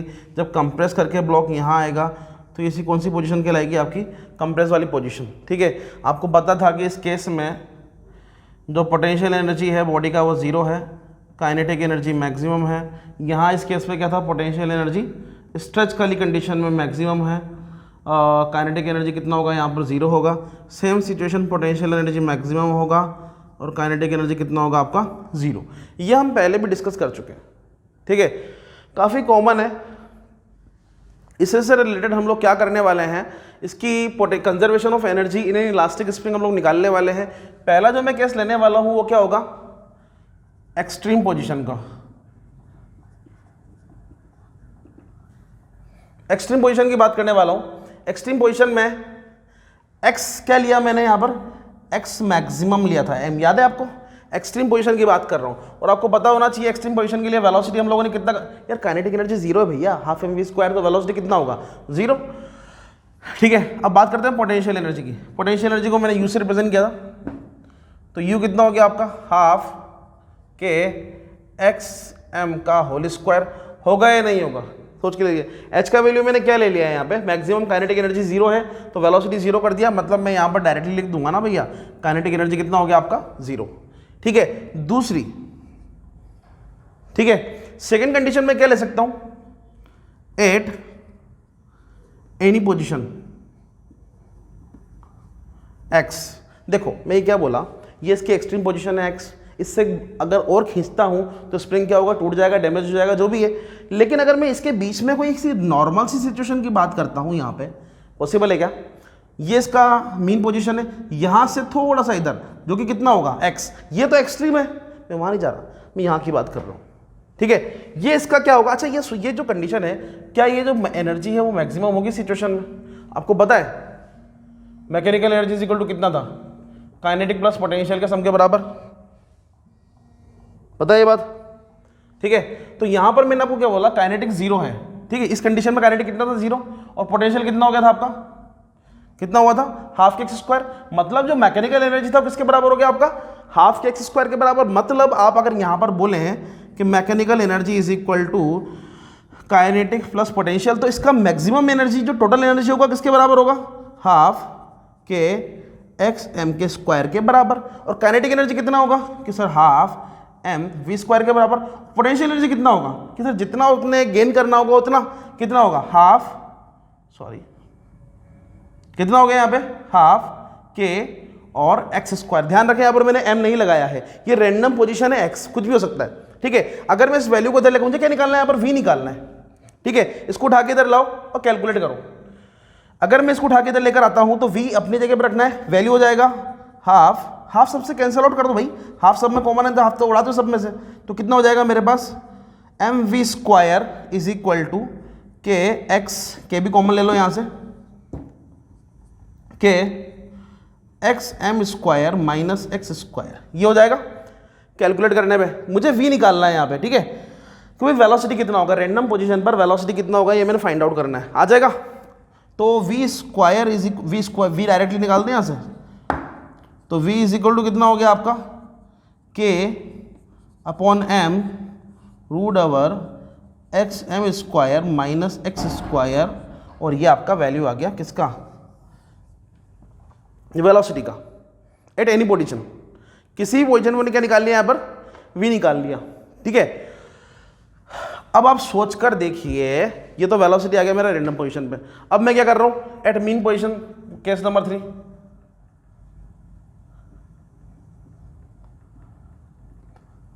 Eight mean position, mean position ये है। ठीक है, अगेन मैं वही कंसेप्ट लगाता हूं, mechanical energy is equal to किसके बराबर होगा, काइनेटिक प्लस पोटेंशियल के बराबर। आप देखिए कि इस कंडीशन में पोटेंशियल एनर्जी कितना है मीन पोजीशन पर, 0, मतलब ये वाला पार्ट पूरा कितना 0, तो वैल्यू कितना आ गया, half k x m square is equal to half m v square, correct है। और यहां पर जो वैल्यू निकलेगा, अच्छा हाफ से हाफ तो उड़ा दो, यहां जो वैल्यू निकलेगा वो कितना निकलेगा, v square is equal to m v square is equal to k x m का होल स्क्वायर, तो v square is equal to कितना हो गया आपका, वी इज इक्वल टू कितना हो गया, के अपॉन एम, और ये हो गया आपका एक्स एम स्क्वायर। ये किसका वैल्यू है, ये वेलोसिटी निकला है, वो भी कितना, मैक्सिमम मीन पोजीशन पे। ठीक है, अगर आप यहां पे ग्राफ से देखते हैं तो ग्राफ से भी इसका वैल्यू पता लग सकता है। कैसे, ये डिस्प्लेसमेंट है, ये एक्सट्रीम पोजीशन पॉजिटिव, ये नेगेटिव। ठीक है, अगर आप देखेंगे यहां पर तो देखिए ये एक्सट्रीम पोजीशन है इस सिचुएशन का, तो यहां पर क्या हो रहा है, पॉजिटिव वैल्यू आ रहा है एक्सएम, एक्सट्रीम, ये क्या है आपका मिनिमम वैल्यू। और मीन पोजीशन में काइनेटिक एनर्जी कितना आ रहा है आपका, यहां पे देखिए 0। ये किसका ग्राफ है, काइनेटिक एनर्जी का। ठीक है, काइनेटिक एनर्जी यहां पर काइनेटिक एनर्जी आ रहा है, तो काइनेटिक एनर्जी इस कंडीशन में कितना हो गया 0, यहां कितना हो गया 0, यहां कितना है मैक्सिमम। अगर बात करूं पोटेंशियल एनर्जी की, तो पोटेंशियल एनर्जी इसका ग्राफ क्या होगा, उल्टा होगा। देखिए इस कंडीशन में जब वैल्यू किसमें थी, इसमें, तो पोटेंशियल एनर्जी क्या आ रहा है, मैक्सिमम आ रहा है। ये देखिए यहां देखिए पोटेंशियल एनर्जी कितना आ रहा है, इस जगह मैक्सिमम, इस जगह देखिए पोटेंशियल एनर्जी कितना आ रहा है 0, लेकिन टोटल एनर्जी क्या है आपका कंजर्व हर केस में। ठीक है, तो ये इसका पार्ट था छोटा सा, काफी नॉर्मल है, एक दो बार प्रैक्टिस करेंगे डेफिनेटली हो जाएगा। हमारा जो नेक्स्ट टॉपिक है वो है inter conversion of energy. Inter conversion of energy क्या होता है, मतलब एनर्जी का आपस में कन्वर्ट हो जाना is called inter conversion of energy. ठीक है, मतलब काइनेटिक का पोटेंशियल में, पोटेंशियल काइनेटिक में कन्वर्ट हो जाना क्या कहलाता है आपका, इंटर कन्वर्जन ऑफ एनर्जी। ठीक है, तो इसमें पहला जो पार्ट है, दो पार्ट में इसको मैंने डिवाइड किया हुआ है। पहला है for a free falling body, मतलब एक बॉडी ऊपर से नीचे आ रही है तो एनर्जी किस तरह इंटरचेंज होगी, और अगर एक बॉडी नीचे से ऊपर जा रही है मतलब वर्टिकली प्रोजेक्टेड अपवर्ड जा रही है तो इस कंडीशन में कैसे एनर्जी कन्वर्ट होगी ये हमें चेक करना है। ठीक है, तो यहाँ पर ये बताया गया है, मैं एक काम करता हूँ, इसी को पास में फिगर बना लेता हूँ। एक ब्लॉक है वो ऊपर से नीचे आ रहा है, ये देखिए। अब ब्लॉक पहले इनिशियली रुका हुआ था तो इनिशियल वेलोसिटी कितना होना चाहिए उसका, 0, और ये ब्लॉक जो है वो आपका सरफेस ऑफ द अर्थ से h हाइट पर है। ठीक है, तो इंटर कन्वर्ट करना है काइनेटिक को पोटेंशियल में। आप देखिए कि इनिशियली u 0 होगा, मतलब काइनेटिक एनर्जी का वैल्यू कितना हो गया इस केस में 0, तो डेफिनेटली जब काइनेटिक 0 होगा तो मैक्सिमम कौन होगा आपका, पोटेंशियल एनर्जी। ठीक है, तो मैं वो चेक कर रहा हूँ, हाईएस्ट पॉइंट पे चेक करूंगा और लोवेस्ट पॉइंट पे चेक करूंगा। तो हाईएस्ट पॉइंट पे अगर बात करी जाए वेलोसिटी 0 तो काइनेटिक एनर्जी कितना हो गया आपका 0, तो इस केस में पोटेंशियल एनर्जी कितना हो जाएगा आपका mgh के बराबर। राइट, बड़ा आसान है। अब ये ब्लॉक चलता चलता नीचे आ रहा है, अब नीचे आ रहा है तो डेफिनेटली जैसे जैसे नीचे आएगा just because of acceleration due to gravity body का वेलोसिटी बढ़ेगा, मतलब नीचे आने के बाद पोटेंशियल एनर्जी कितना हो जाएगा आपका 0, मतलब गिरने के बाद नहीं, height above the surface just before strike the ground, गिरने से जस्ट पहले पोटेंशियल एनर्जी कितना हो जाएगा 0। तो इस केस में पोटेंशियल एनर्जी कितना हो गया आपका 0। अब बात करते हैं काइनेटिक एनर्जी की, तो वो कैसे तक, वो कितना होगा काइनेटिक एनर्जी, काइनेटिक एनर्जी का वैल्यू कितना होगा, हाफ mv², ये काइनेटिक एनर्जी का वैल्यू होगा। अब मुझे इसको इंटर कन्वर्ट करना है, वो कैसे करेंगे आप देखिए। इक्वेशन ऑफ मोशन क्या होता है, v² is equal to u² plus 2gh होता है या नहीं होता। अगर मैं यहाँ पर बोलूँ कि बॉडी जब ऊपर से नीचे आ रही थी तो इनिशियल वेलोसिटी कितना था 0, तो यहाँ पर इस केस में इनिशियल वेलोसिटी 0 कर दूंगा तो वैल्यू हो जाएगा v² इज इक्वल टू किसके बराबर हो जाएगा, 2gh के बराबर। मतलब मैं यहाँ पर इस जगह v² का वैल्यू 2gh अगर पुट कर देता हूँ तो वैल्यू कितना आएगा चेक करते हैं। Kinetic energy is equal to half अपनी जगह पर है, m अपनी जगह पर है, और v² का वैल्यू कितना हो जाएगा 2gh के बराबर। इस 2 से 2 को उड़ाऊंगा तो kinetic energy is equal to कितना हो गया आपका mgh। ठीक है, आप देखिए ये काइनेटिक एनर्जी और ये पोटेंशियल एनर्जी एक दूसरे के बराबर है कि नहीं है। मतलब क्या बोलूंगा मैं, initial potential energy is equal to final kinetic energy एक दूसरे के बराबर हैं, मतलब एनर्जी इंटरचेंज हो गई है, ये मेरा कंक्लूजन है। Is it clear. इसका अपोजिट, अगर मैं किसी बॉडी को सरफेस से ऊपर की तरफ प्रोजेक्ट करता हूं तो मेरा इनिशियल वेलोसिटी क्या होने वाला है, मैक्सिमम, तो काइनेटिक एनर्जी मैक्सिमम होगा, पोटेंशियल एनर्जी कितना होगा 0। हाईएस्ट पॉइंट पर जाने के बाद बॉडी का पोटेंशियल एनर्जी मैक्सिमम होगा और काइनेटिक एनर्जी कितना हो जाएगा इस केस में 0। कितना हाइट गेन कर रहा है बॉडी, h हाइट गेन कर रहा है। एट लोवेस्ट पॉइंट की बात करूंगा तो लोवेस्ट पॉइंट पे बॉडी का काइनेटिक एनर्जी कितना होगा, हाफ mu²। u मतलब इनिशियल वेलोसिटी प्रोजेक्ट कर रहा है ना, तो u क्या होगा आपका मैक्सिमम होगा या नहीं होगा। और इस केस में पोटेंशियल एनर्जी कितना होना चाहिए भैया, हाइट अबव द सरफेस, जो कि कितना होना चाहिए 0 के बराबर। अब बात करूंगा किसकी, हाईएस्ट पॉइंट पर जाने के बाद, तो हाईएस्ट पॉइंट के जाने के बाद बॉडी का काइनेटिक एनर्जी कितना हो जाएगा 0 और पोटेंशियल एनर्जी कितना हो जाएगा मैक्सिमम mgh। क्या बोलते हो, होगा या नहीं होगा। अरे हाइट अबव द सरफेस होना चाहिए, नहीं होना चाहिए मैक्सिमम mgh। अब फिर से मैं क्या करूँ, यहाँ पर इक्वेशन ऑफ मोशन लगाएं, v² is equal to u² minus 2gh के बराबर, और इस केस में फाइनल वेलोसिटी कितना हो जाना चाहिए बॉडी का 0, और u² इज इक्वल टू कितना हो गया, यहाँ पर अगर इस केस से बात करूँ तो u² इज इक्वल टू किसके बराबर हो गया 2gh के बराबर। ठीक है, हो गया काम आसान। अब आप क्या करें कि यहाँ से h का वैल्यू निकाल लें। क्या करें आप, यहाँ से h का वैल्यू निकाल लें, या g का h का निकाल लेते हैं। h इज इक्वल टू किसके बराबर हो जाएगा, u² अपॉन 2g के बराबर। पॉसिबल है ऐसा करना, ठीक है। और ये वैल्यू उठाकर कहाँ पुट कर दूँ, यहाँ पुट कर दूँ, इधर ये वैल्यू उठाकर मैं यहाँ पुट कर देता हूँ। ठीक है, तो पोटेंशियल एनर्जी का जो वैल्यू आएगा वो m अपनी जगह पर है, g अपनी जगह पर है, और h का वैल्यू कितना हो जाएगा u² अपॉन 2g के बराबर। इस g को इस g से उड़ा दो तो पोटेंशियल एनर्जी कितना हो गया आपका m u square upon 2 means you can say m is potential energy is equal to half m u square. ठीक है, ये बन गया। आप देखिए काइनेटिक एनर्जी के बराबर था, मतलब मैं क्या बोलूँगा, initial kinetic energy is equal to final potential energy. क्या बोलते हैं भाई? ठीक है, तो ये मेरा क्या हुआ यहाँ पर, इंटर कन्वर्जन हुआ काइनेटिक का पोटेंशियल में और पोटेंशियल का काइनेटिक में। एक बार इसको ठीक से देख लें, बड़ा ही आसान और बड़ा ही प्यारा टॉपिक है।